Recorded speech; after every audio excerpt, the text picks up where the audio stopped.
ബിലോര ഗ്രാമത്തിന്റെ ചുടുകാട് വളരെ ഭയങ്കരമായതായിരുന്നു. ഏതൊരാൾക്കും തന്നെ രാത്രിയിൽ ആ ചുടുകാടിനകത്ത് കാല് വയ്ക്കാൻ പോലും പേടിയായിരുന്നു. അതിനെന്താണ് കാരണമെന്ന് വെച്ചാൽ പ്രേതങ്ങളുടെ ശബ്ദം. ആരെങ്കിലും ആ ചുടുകാട്ടിനടുത്തൂടെ തനിച്ചു നടന്നു പോവുകയാണെങ്കിൽ പ്രേതങ്ങൾ അവരെ പിന്തുടർന്നു പോയിക്കൊണ്ടേയിരിക്കും.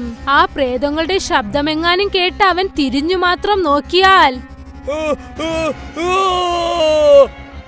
ആ സ്ഥലത്ത് തന്നെ അവന്റെ കഥ കഴിയും.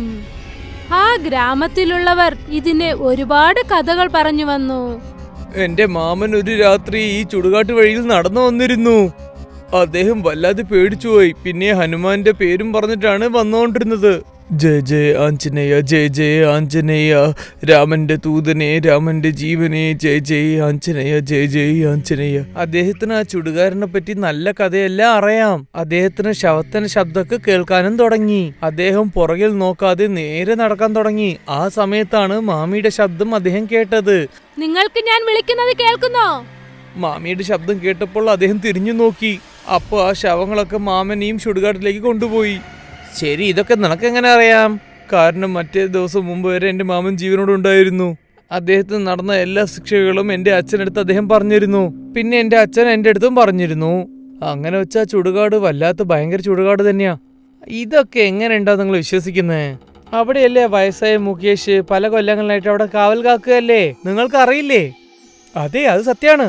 അങ്ങനെയാണെങ്കിൽ ആ ചുടുകാട്ടിൽ പ്രേതം ഉണ്ടെങ്കിൽ എന്നാ മുകേഷ് എങ്ങനെ ജീവനോട് നിൽക്കുന്നത്? വരൂ, നമുക്ക് അദ്ദേഹത്തിനോട് ചോദിക്കാം.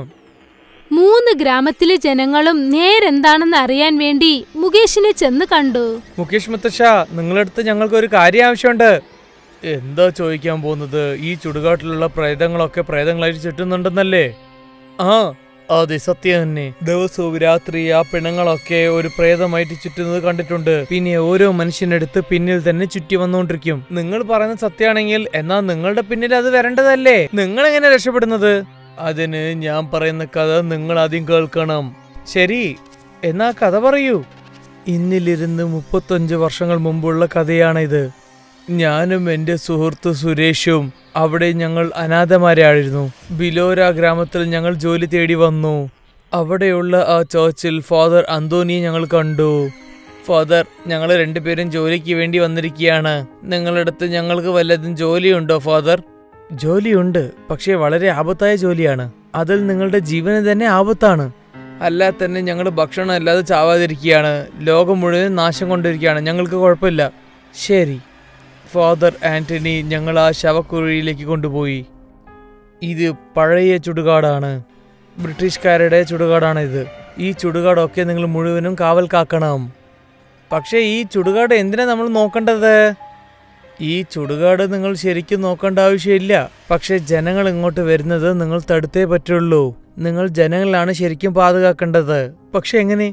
ഈ ശവങ്ങളെടുത്തുനിന്ന് രാത്രി ആയാൽ ഈ ശവങ്ങളൊക്കെ പ്രേതമായിട്ട് ചുറ്റാൻ തുടങ്ങും. പിന്നെ ജീവനോടുള്ള മനുഷ്യന്മാരുടെ പുറകിലേക്കാണ് പോകുന്നത്. ആരെങ്കിലും പുറകിൽ ഇവരുടെ ശബ്ദം കേട്ട് തിരിഞ്ഞു നോക്കിയാൽ അവൾക്ക് അപ്പൊ തന്നെ മരണം. അപ്പൊ ശവങ്ങളൊക്കെ ഞങ്ങളെയും കൊല്ലല്ലോ. പക്ഷെ നിങ്ങളും പിറകിൽ നോക്കിയാൽ മാത്രം. അതുകൊണ്ടാണ് പറയുന്നത് ഈ ജോലി വളരെ കഠിനമായ ജോലിയാണ്. ആലോചിച്ചോളൂ, നിങ്ങൾ ശരിക്കും ഈ ജോലി എടുക്കാൻ പോവുകയാണോ ഇല്ലയോ എന്ന്. ഞങ്ങൾ 2 പേരെടുത്തും വേറെ വഴിയുമില്ല. വയറ്റിന്റെ വിശപ്പിനെ തീർക്കാൻ വേണ്ടി വേറെ ഒരു വഴി ഞങ്ങൾ കണ്ടെത്തിയില്ല. അതുകൊണ്ട് ഞങ്ങൾ ആ ജോലിയൊക്കെ കൈയെടുത്തു. പിന്നെ അന്ന് രാത്രി തന്നെ ഞങ്ങൾ 2 പേരും അവിടെ കാവൽ കാക്കുകയായിരുന്നു. ചില രാത്രികളൊക്കെ എല്ലാം ശരിയായിട്ട് തന്നെയാണ് പോയത്. ഒരു രാത്രി ഞങ്ങൾക്ക് എന്താ തോന്നിയെച്ചാൽ ആരോ ഞങ്ങളുടെ പുറകിൽ വരുന്നുണ്ടെന്ന് തോന്നി. സുരേഷ്, നമ്മുടെ പുറകിൽ ആരോ ഉണ്ട്. പക്ഷെ മറന്നുപോയാൽ നീ തിരിഞ്ഞു നോക്കാൻ പാടില്ല. എനിക്ക് ഓർമ്മയുണ്ട്, ഫാദർ പറഞ്ഞിട്ടുണ്ടല്ലോ.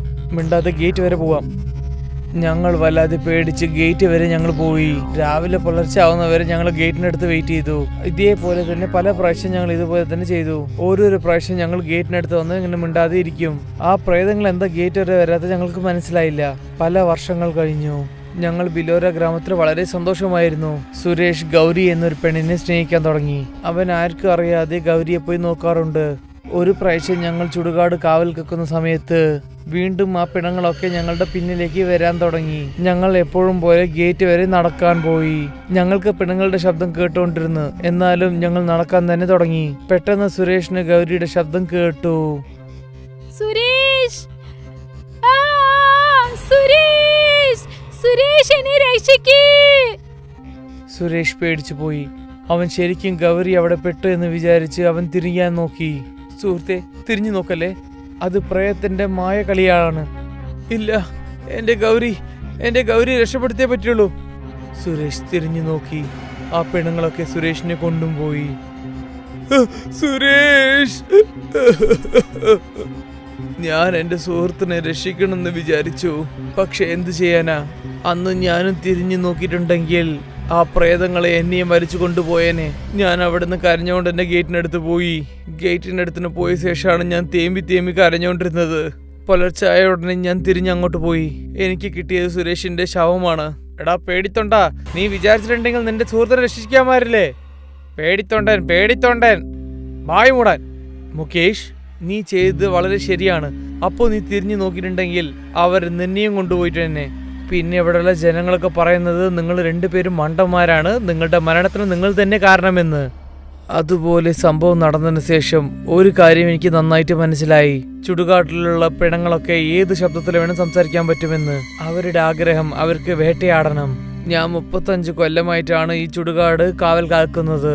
വേറെ ആരും ഈ പിണങ്ങളൊന്നും അവർക്ക് ഇരയാവാൻ പാടില്ല ഞാൻ നോക്കുന്നുണ്ട്. പക്ഷെ ഗ്രാമത്തെ ജനങ്ങളൊക്കെ ആരും ഇതൊന്നും വിശ്വസിക്കാതെ നേരെ അങ്ങോട്ടാണ് പോകുന്നത്. കുറച്ച് ഗ്രാമത്തെ ജനങ്ങൾ ഇതിനടുത്ത് ബലിയുമായിട്ടുണ്ട്. പക്ഷെ ഞാൻ പറയുന്നത് ആരാണ് കേൾക്കുന്നത്? നിങ്ങളൊക്കെ ഞാൻ പറഞ്ഞ കാര്യം നന്നായിട്ട് മനസ്സിലാക്കിക്കോളൂ. ഈ ചുടുകാട് കാണാൻ വേണ്ടി നിങ്ങൾ അങ്ങോട്ടും ഇങ്ങോട്ടും പോലും പോകാൻ പാടില്ല. ഒരു പക്ഷേ വരണമെങ്കിൽ ആവശ്യമുണ്ടെങ്കിൽ, അതായത് നിങ്ങൾ വരുന്ന പോലെ എത്തിയാൽ ഈ പെണ്ണുങ്ങളിൽ പറയുന്ന ശബ്ദം കേട്ടിട്ട് നിങ്ങൾ എപ്പോഴും തിരിഞ്ഞു നോക്കാൻ പാടില്ല. ആ വയസ്സായ മുകേഷ് ഇതെല്ലാം പറഞ്ഞിട്ട് തന്റെ ജോലി നോക്കാനായി ചെന്നു. പിന്നെ അവിടെ ആ 3 കൂട്ടുകാരും സംസാരിച്ചു കൊണ്ടിരുന്നു. എനിക്കറിഞ്ഞിടത്തോളം ഈ മുകേഷ് നമുക്ക് കഥയാണ് പറഞ്ഞിരിക്കുന്നത്. എനിക്ക് അങ്ങനെ തോന്നുന്നത് എല്ലാം നമ്മളെ പേടിപ്പിക്കാൻ വേണ്ടിയാണേ. എന്നാ ഇന്ന് വൈകുന്നേരം ഏതാണ് സത്യം ഏത് കള്ളം നമുക്ക് നോക്കാമല്ലോ. ഇന്ന് 3 പേരും നമ്മൾ ആ ചുടുകാട്ടിലേക്ക് പോകുന്നു, അതും രാത്രി. എനിക്ക് ഓക്കെ.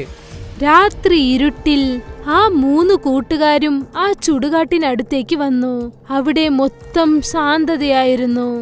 അവർ കുറച്ചു ദൂരം നടന്നു ചെന്നുകൊണ്ടിരുന്നു. അപ്പോൾ അവർക്ക് തോന്നി ആരോ അവരെ പിന്തുടർന്ന് വരുന്നുണ്ടെന്ന്. പുറകിൽ ആരുണ്ട്? ആ വയസ്സായ മുകേഷ് ആയിരിക്കും, നമ്മളെ പേടിപ്പിക്കാൻ വേണ്ടി പറയുകയായിരിക്കും. അത് തന്നെ. എടോ, ഞങ്ങൾ 3 പേര് ഇവിടെയാണോ? മുകേഷിന്റെ ശബ്ദം കേട്ടതും അവർ 3 പേരും തിരിഞ്ഞു നോക്കി. പിന്നീട് ആ പ്രേതങ്ങൾ ഓരോരുത്തരായി അവരെയും ആ ചുടുകാട്ടിനകത്തേക്ക് കൊണ്ടുപോയി. എല്ലാരെയും കൊന്നുകളഞ്ഞു. ഒരുപക്ഷെ ഇവർ 3 പേരും ആ കിളവൻ മുകേഷ് പറഞ്ഞത് കേട്ടിരുന്നെങ്കിൽ